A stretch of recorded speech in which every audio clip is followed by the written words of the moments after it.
देखंतु चलित खरीफ धान संग्रह जो राज्य सरकार तरफ करा जाउची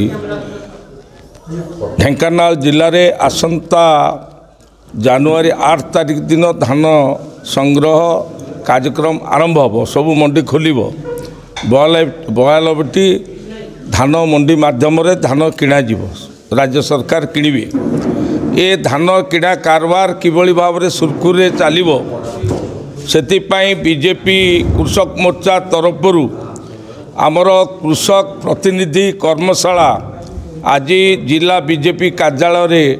आज चलुची राज्य सरकार धान किणा कारबार किभली भाव में स्वच्छतार सहित ओडिशार चलिबो धान किणारे कटनी छटनी हब नहीं मिलर्स मानकर दादागिरी चलिबो नहीं असाधु ऑफिसर जो मान असाधु उपाय अवलंबन करेंगे धान किणारे तांको विरुद्ध रे दृढ़ दृष्टांतमूलक कार्यानुष्ठान ग्रहण करा जिवो सरकार सतर्क करचंती। ए परिप्रेक्षी रे भारतीय जनता पार्टी कृषक मोर्चार कार्यकर्ता माने जो धान किणा कारबार चलिबो समस्त मंडी रे बीजेपी कृषक मोर्चार कार्यकर्ता माने मंडी जगिबा सहित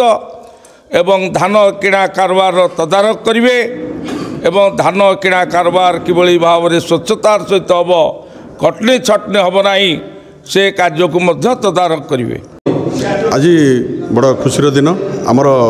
राज्य सभापति जिला सभापति प्लस ब्लॉक स्तरीय जिते सभापति सब आछिंदी आज आमको केमिति सुचारू रूपे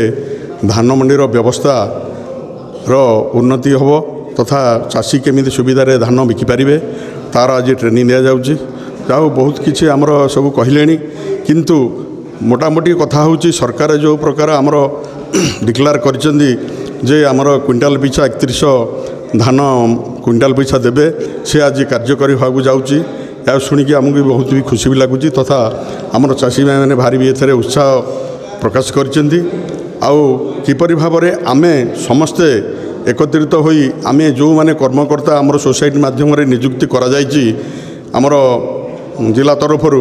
आमे सेतिर अंतर्भुक्त अच्छु से माने केमिति सुविधारे चाषी धान बिकिपारे से भाया पानीर सुव्यवस्था लैट्रिन जीवार सुव्यवस्था तथा केमिति धानर वर्षार रक्षा पाइबा तार मध्य